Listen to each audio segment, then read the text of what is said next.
Welcome to the Awesome. I'm Big Roy, and this is Marvel Strike Force. I am long overdue for another roster tour. Last time I did one was around 300-something days. I am now at 685. I'm a Day 1 global launch player. I'm 99.9% free to play, just spent $25 the first month, and nothing since then. I'll show proof of that at the very end of the video. I've been able to accomplish everything there is to accomplish in the game, 100% at every single raid except latest Ultimate 7, but that's just spending thousands of power cores. I believe I was like number 155 of the first people to beat Fear the Darkness to get Ultron when it came out. So I'm going to go over my roster, tell you the choices I made, and my secrets of how I've been able to keep up with the big spenders. But first, this video is sponsored by Raid Shadow Legends. It's so awesome you even get to see my face. Eat that, scrub. Are you tired of the cutesy cartoonish games? Then it's time for you to check out the dark fantasy world of Raid Shadow Legends. Tons of cool characters to summon and play with. You can even use your crappy characters to level up your good ones. There are multiple fun and challenging game modes, like the fully voiced story campaign. 10 different dungeons where you can fight big bosses for some fat loots, plus much more. My favorite character is Steel Skull because he has some thick heels. Raid is cross-device, so you can play both on mobile and on your desktop. You can find me in the game as Big Roy Awesome TM. If you're quick enough, you can join the Big Roy Awesome clan. Go to the video description, click on the special links. If you're a new player, you'll get 100,000 silver, 1 energy refill, 1 day XP booster, and 1 free champion executioner. But only for the next 30 days. All this treasure will be waiting for you in your inbox at the top right of your screen. Alright, we'll start off looking at my player profile. Total collection power is 4,378,832. Strongest team power is 478,962. So definitely a top heavy roster. That's over 10% of my power just in my top 5. But that's usually how it's going to go. If you're going to be a light spender or free to play, you have to focus on the very best characters that can do multiple things most of the time. War MVP 5 times, 2 of those were in wins. A lot of monsters in our alliance that usually get MVP. They have like 40, 50 of them, so anytime I can get one of those, it's pretty cool. I do make my own defenses. I like to be creative and try different combinations out, which is really hard when I don't have half of the meta teams for Alliance War. That is the biggest thing that you can't really compete in if you're a free-to-play or light spender in Alliance War, just because you need the widest roster possible. I do as well as I can. I still sometimes even get 10 defensive victories, but if we run into a big whale alliance, then we just get crushed. So that's just how it goes. It's a whale's playground. So no worries about that. That's why we're more casual War Alliance these days. Total characters collected 123 and 78 at max star rank. Only reason I have that many at max star rank is because of the Orb Avalanche milestones we had a little while back.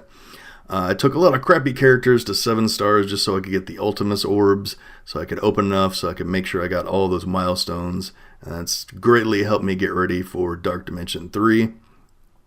Which might be coming out very soon or already be out by the time you're watching this.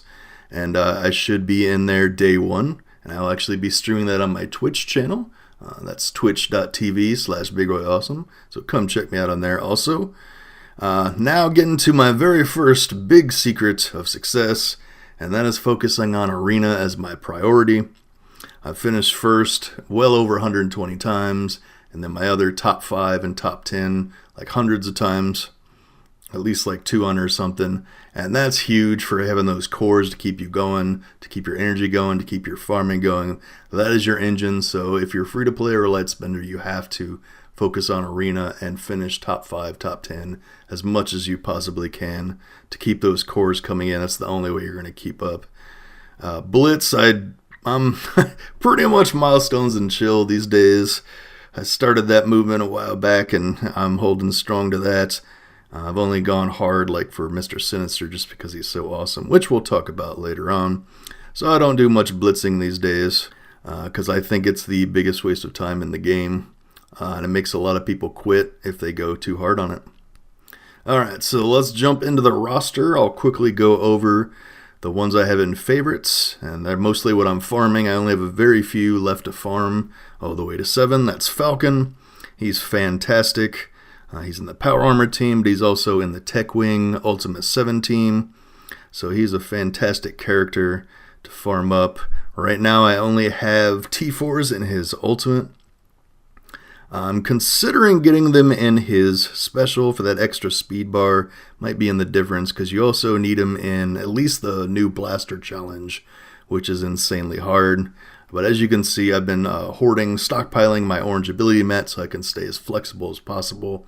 That's pretty much what I do with a lot of the gear and even gold and everything. I try to stay as flexible as possible for anything I need to change. If the arena meta needs to change, or we find a new raid team, like my Masters Launch podcast co-host Chuberger84, he found the Tech Wing team after experimenting, so I had some resources so I could take some of those up so I could do better in that.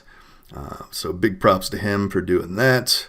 But yeah, I'm considering doing that. I probably won't right now.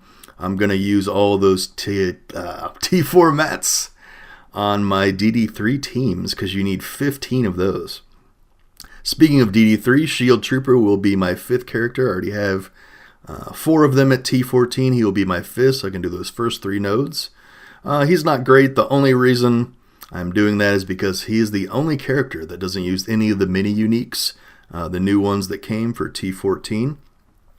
So just to get in there quickly, because even just one character, how many mini uniques it takes to get in there as of right now, it takes a long time. That's probably weeks or a month depending on how bad the RNG is. So I want to get in there and get in there quickly. Then I just need to take one more global up to T14, and then I'll be able to do the first 8 nodes. So I'll be streaming that on Twitch. So come check that out if you want to see how ridiculous DD3 is. I'm sure it will be insane. Then Okoye, I'm still farming. Don't really use her much except like in Blitz on auto, and then like on defense in Alliance War. Back in the day when her kit was different, she was my number 1 character I look forward to because she would have teamed up with Black Panther and Miss Marvel because she would have assisted Black Panther every time. But I guess they decided that's too powerful, so they got rid of it, which sucks. Carnage, I will be gearing him up. He'll be going into DD3 City for me because those 3 symbiotes, now that Symbiote Spider-Man is here, is going to be amazing. He's going to have 30% speed bar, so I will be T4ing that very, very soon. I've been farming bio gear also for him. The biggest bottleneck, at least for my team, is going to be those 3 symbiotes need the alien spores, which is the T13 and T14 regular unique. And then if I want to take Groot in, that's another, so that's, 36 per character, so that's kind of crazy. Heimdall I've been slowly bringing up because I'll need him for Asgardians, because they are the pretty much top team in Alliance War now. If you get them high enough, they're a disgusting defense, and they're great in all modes. Once they make them all farmable, that'll definitely be a very good team to go for.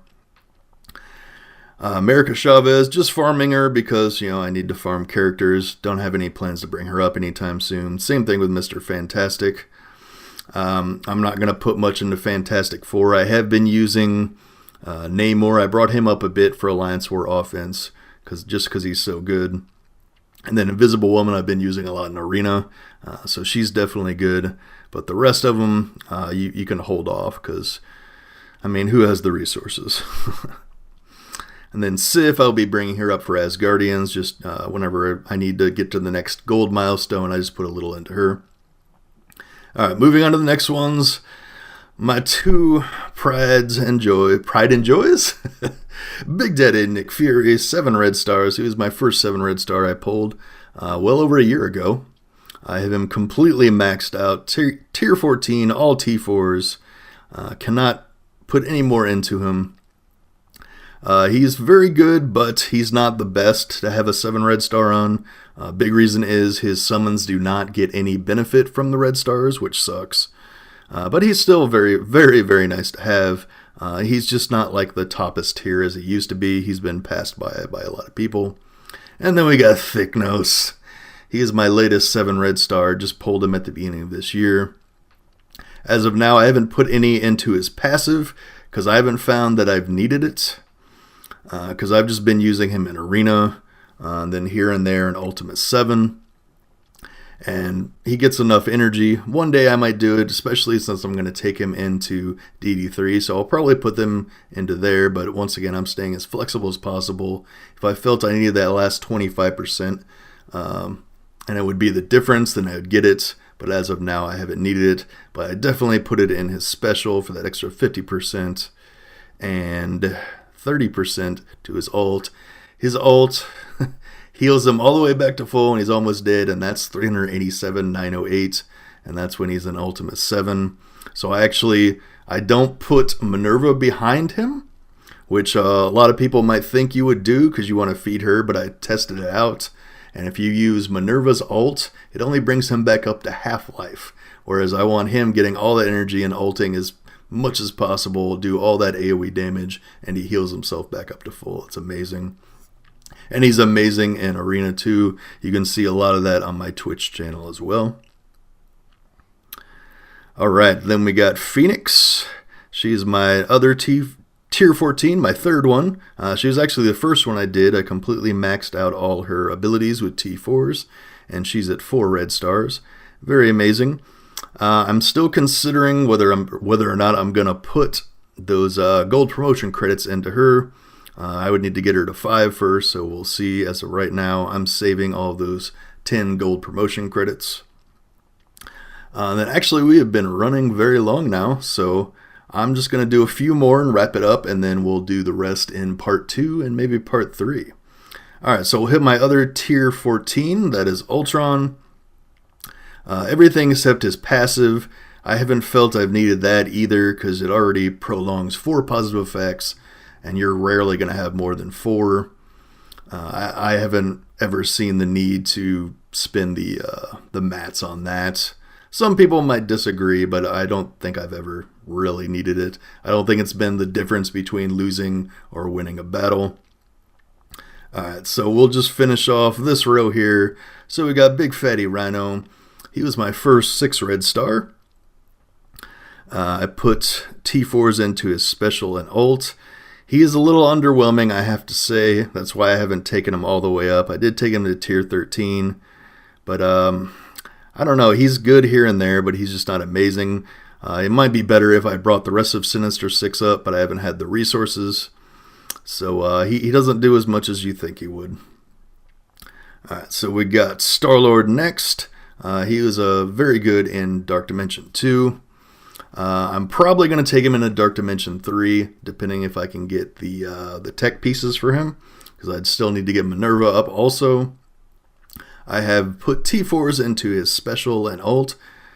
The ult is good just for the more damage, and the special, I got that when I was doing Dark Dimension 2, I guess they're calling it now, as opposed to Fear the Darkness.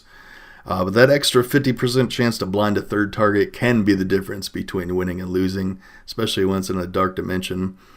So that was a very good pickup for me. And same with his passive, it's just an extra chance for an extra 1 ability energy. Not amazing, not really worth those still valuable orange ability mats. So I only get like surefire things that I use my T4 mats on. Then we'll do Daredevil. I did use him also in Fear the Darkness because that's how the uniques came out, and I had him at 5 red stars. He actually worked quite well. And strangely enough, I put T4s in his basic because it guaranteed the second hit against a villain, which came in very handy in the Fear the Darkness.